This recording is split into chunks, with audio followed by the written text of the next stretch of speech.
Welcome to Borail News. 2 laborers dead in a construction site at DSA ground in Haflong.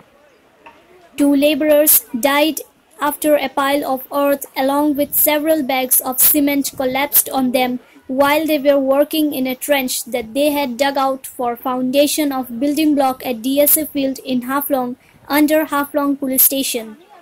The bodies were identified as Manohar Hussain and Shah Alam Sheikh, both residents of Dhubri district.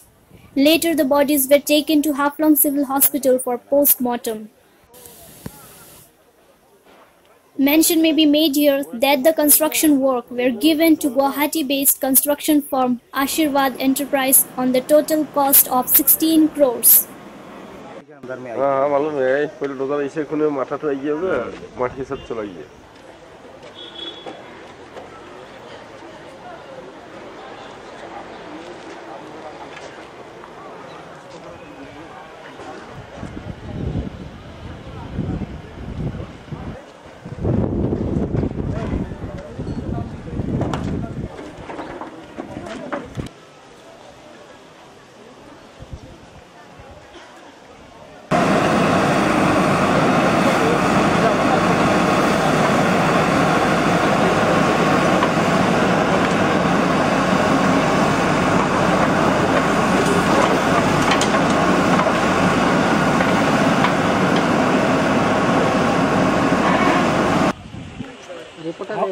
Report बोलेगा